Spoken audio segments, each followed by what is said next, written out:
Hi everyone. There have been a lot of people that have been waiting for this video for a long time, and the delay has been because the more I looked at this, the deeper the rabbit hole went, and it was unbelievable. And I want everybody to know that yes, there is something to be concerned about, but it's not the COVID-19. There's other things that we need to be really concerned about, but I know that people are going to be see what's right in front of their face first and what's being shoved down their throats, and that's what they're being told. So let's talk a little bit about the basic facts.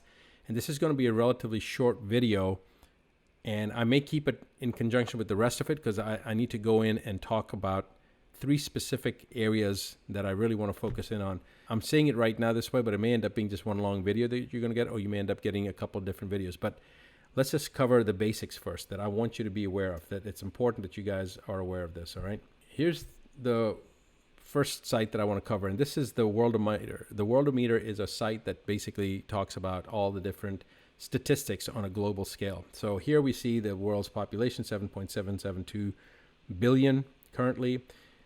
Based upon 2020 only, there are 31 million births this year so far. Today, there's been 358,000 births, pretty amazing. Deaths so far this year, 13 million deaths so far since January 1st, 2020. Net populations increased by 18 million, meaning that the number of people that have died from whatever, and then you take the number of people that have been born, and you take the number of people born, subtract from that how many people died. We have had a net gain population of 18 million people so far this year. And they measure all sorts of different things: public health care, expenditure, society, media, environment, food, water, energy. Let's look at health. 2,876,688 people that have died this year so far in the first 3 months. And today's March 21st, 2020. So we haven't even hit the first quarter of this year so far, but still we've had 2.876 million people that have died of communicable diseases. So far this year, we've had 107,000 deaths due to the seasonal flu. We've had 1.68 million deaths of children under the age of 5. We've had 9.4 million abortions so far this year. We've had 68,493 deaths of mothers. 68,493 deaths of mothers during the process of giving birth. HIV number of people infected over 41 million so far this year, and of those 372,519 that died from HIV. We've had over 1,819,000, almost 1,820,000 deaths from cancer alone so far this year. All right, and this is something that I've talked a lot about. Like, if you're worried about coronavirus, why aren't you worried about cancer? Because your incidence of getting cancer in at least North America is 1 out of 2 men and 1 out of 3 women will get cancer sometimes in their life. That's what the statistics are. So why are you worried about that COVID-19 issue when you should be more worried about the cancer? Because the chances of you getting the cancer are a hell of a lot higher than of getting COVID-19. But again, people are freaking out about this. But I think that's based upon the hysteria that's been promoted by the government and by the powers that be. And of course, people are going to blame me for being irresponsible by saying that, I'm promoting and downplaying this serious issue. Nobody's saying that people haven't died from the coronavirus, okay? I'm saying, wait a second, let's look at the numbers and wait and see what the numbers are, and wait to see this video, and then you can pass judgment. I'm not here to say do X or do Y. I'm here just to show you the facts and then let you determine. If you think it warrants the type of mass mobilization that they've done, the government's done, then fine, participate in it. But there's something very, very suspect, and you will know that in less than 2 minutes, because I'm going to first talk about the number of deaths. Because the number of people that died of coronavirus compared to the number of people that have died from other sources to do with health in the world since January 1st, 2020 is less than 0.1%. Okay, we've got 1.8 million people that died of cancer so far on the planet this year in the first 3 months, less than the first quarter of this year, and nobody's talking about that. Let's go on. 1,107 deaths due to smoking so far this year. Over 500,000 deaths from alcohol, 554,000 deaths from alcohol. 237,633 suicides so far this year. All right, road traffic deaths, pedestrian motor vehicle accidents, 299,000 so far this year. Almost 300,000 people have died just in car wrecks, motor vehicle accidents this year. Now let's compare that to coronavirus. And the number of people that have died of coronavirus, 13,050, with 95,000 recovered. And those people that have recovered, important to note, were sick for less than 48 hours. Most of them 24 hours. We'll talk about that, and we'll show some footage on that. Now, why isn't the media talking about this? This is a self-limiting disease, but I want to show you something about the coronavirus that's very, very important. There's going to be a number of things we're going to discuss, but again, this hopefully puts it into perspective, okay? Now, if you really wanted to understand what a 0.1% is, because remember, that's 13 million people have died on the planet so far this year, and only 13,000 have been due to the coronavirus, okay? Here are the numbers again. 13 million deaths so far this year, of which 13,000 or 1/1,000th have been coronavirus related. Let's make sure my math is right. 13,000 would be 130, 1.3. Yeah, 13 million. So 1 out of 1,000 have died from coronavirus, and yet people are losing their gourd about this. Now, let's just talk about some of the basics, okay? So Green Med Info had a pretty good executive summary on this, so I'll just I found this amusing. The world is suffering from a massive delusion based on the belief that a test for RNA is a test for a deadly new virus, a virus that has emerged from wild bats in China, supported by the Western assumption that Chinese people will eat anything that moves. Now, I found that amusing, and that's basically, in a nutshell, exactly what has happened. Now, this is what I really want to talk about from the testing aspect.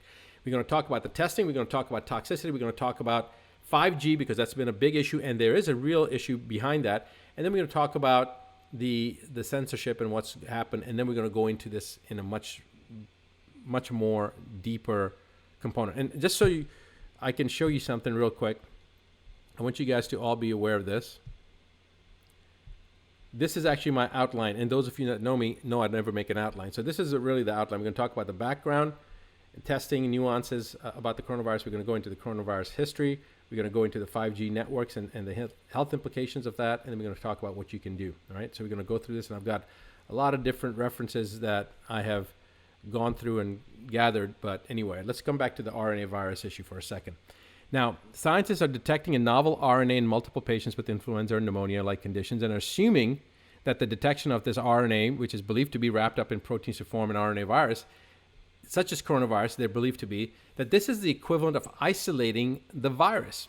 Now, I want you to understand this. Nobody has ever seen the actual virus and isolated it. What they've done is they've taken the RNA components of it, certain components of the virus, and then tested for that, and they have made the extrapolation that this is what a person has. They have the virus. Now, I'm gonna talk about the testing and the false positives a little bit later. But let's just make sure that we understand this part. This is not the same thing. It is not, according to Green Med Info, and they're absolutely right. It is not the same thing when you see the RNA as if it's the actual virus that you're seeing that's causing the problem. And one group of scientists was on enough to admit this. Okay, they were quoted in a study saying, "We did not perform tests for detecting infectious virus in the blood." Despite this admission, early in the paper, they repeatedly referred to the 41 cases out of 59 similar cases that had tested positive for this RNA, as 41 patients confirmed to be infected with the 2019 nCoV, which now is called COVID-19. Another paper silently, quietly admitted our study does not fulfill Koch's postulate. Now, who was Koch? Koch was a virologist, a bacteriologist that lived around the turn of the century in the 1800s.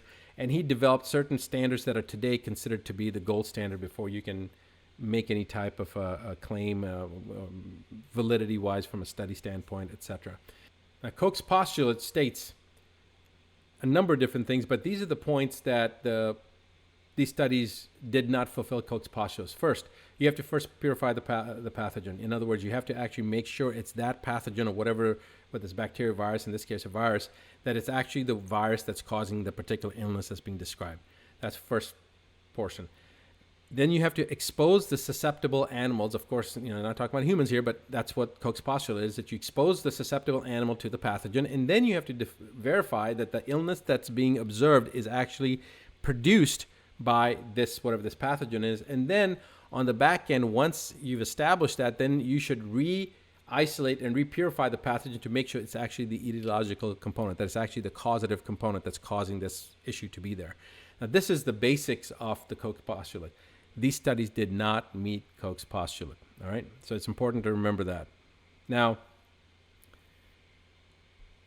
famous virologist Thomas Rivers in a 1936 speech, so that's about 85 years ago, made the comment that it is obvious that Koch's postulates have never been satisfied or have not been satisfied in viral diseases. Now, that was a long time ago, but what's interesting is that it's still basically the same issue right now. Okay, none of the papers referenced in this article have, in the GreenMeds article, have actually been able to successfully purify the virus, isolate and purify the virus. Okay, so that's the first thing I wanted to let you guys know. Am I saying that there's no such thing as a COVID-19 virus? No, that's not what I'm saying. And yes, there are people that have died from it, but I'm going to talk about some of the things. There's such a thing as a placebo. Everybody knows it, but there's also such a thing as a nocebo, which is basically the opposite of a placebo. If you think something's going to cause a problem, it's going to cause a problem. And I want you to go back and think about this for a second. Most of the cases, the countries that have been hardest hit are Italy and Iran. And I'm going to explain why Italy and Iran, because a lot of people say it doesn't make any sense. I'm going to show you the reason why Italy and Iran here in a moment. But Italy has already reported 99% of the people, over 99% of the people that have died from the coronavirus in Italy had other serious medical conditions. Okay, so it wasn't the coronavirus that killed them. And remember, nobody's reporting all the thousands and thousands of recoveries. And the vast majority of the people have recovered, okay? Again, you go back to the Worldometer and you look at the coronavirus. And again, Newsweek was honest enough to report it, but the rest of the media is not reporting it. 95,000 people recovered. And most of these people recovered within 24 hours. Very few lasted 48 hours. Most people were back to their fighting strength within 72 hours. Okay, so again, nocebo, what is nocebo? If you think it's going to happen and you create that thought and process, then you make it happen. So placebo is thinking that something's going to help you, even though it has no actual components that are going to make you better, but you think it's going to make you better and it gets better. And so people poo-poo that and say, that's not valid because it's only placebo. Well, why isn't it valid? I don't care what got the person better, because if it's placebo, if they believed that they could get better and they got better, then we should be harnessing that power. We shouldn't be ridiculing it and minimizing it. We should be embracing it and promoting it and learning how to harness the power of placebo so we can help more people. Well, nocebo is the opposite. Nocebo is if you think it's going to cause a problem and your mind starts thinking, oh my God, it's a medical student syndrome, okay? Because when you're in medical school, medical students start thinking everything that they're learning about that they've got that disease. It's the same thing. And it happens. It's nocebo. It's the opposite. So many of these people that could have died could have been nocebo. And I'm not saying people haven't died. There's some people that have had serious issues. And I've even had some friends of mine tell me, oh, well, these people were young, athletic, and healthy, and they're in the ICU. Well, remember, just because somebody's young and athletic doesn't mean that they're healthy. This happens all the time. You have marathon runners that drop dead right after a marathon or right before a marathon or during a marathon, and they've run many marathons. Well, how can a person who runs marathons drop dead? Well, they have very high lactic dehydrogenase levels. I don't know what their toxicity levels were, et cetera, et cetera. There's a biological individuality. There's a genetic uniqueness component here. But usually, most pathology comes from combination of one of two things. One, nutrient deficiency. Two, increased level of toxicity. So keep that in the back of your mind. Okay, let's move on.